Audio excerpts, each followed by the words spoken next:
I want to play Rand Paul's comments first so you can hear them and folks at home can as well. Sure. I've heard of many tragic cases of walking, talking, normal children who wound up with profound mental disorders after vaccines. Now, he is, you know, obviously sounding off on this, Hillary Clinton as well. Is there a danger, Dr. Gupta, I'm going to call you in this segment, of this being politicized, a medical debate being politicized like this? Yeah, no, there's no question. I think that it's dangerous, and to the extent that there's some pandering happening, this is the sort of pandering that can be dangerous because, you know, Rand Paul's a doctor. I'm sure he looks at studies. He knows a scientific method. He says he knows of many children who have wound up with mental disorders after vaccines.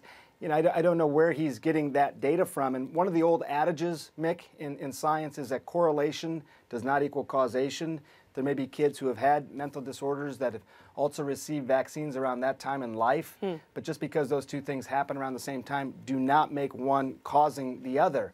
So, again, I don't know why he's saying this. The numbers don't bear that out. The science doesn't bear that out. I'd be curious what drove those comments. But, Sanjay, I mean, I think that what he was referring to is vaccine injuries. And there are a handful of people who get vaccine injuries. It's just that happens. There, you know, I think that sometimes doctors, pediatricians like to pretend that vaccines are 100% safe. They're not actually 100% safe. They are safe for the community. They are the right thing to do for the community, certainly. But there is vaccine injuries. I think that's what he was referring to.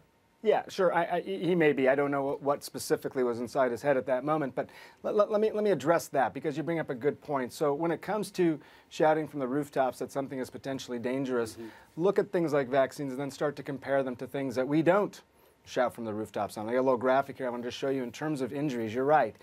Vaccines, like most things that you put in your body, we have another graphic that points this out. Vaccines, like we put most things in your body, do have some potential injury rates. For vaccines, it's about less than 1 out of 1,000,000 doses. Are you going to have a serious allergic reaction? Could cause a seizure or something like that in a child. Take aspirin. This is something that we can all relate to. It's in all of our medicine cabinets. 12 events per 10,000 people could cause a potential intracerebral hemorrhage. I'm not trying to frighten you away from aspirin. Point is, the numbers are still very small. With vaccines, it's exponentially smaller risk than aspirin, and yet we're not screaming about aspirin.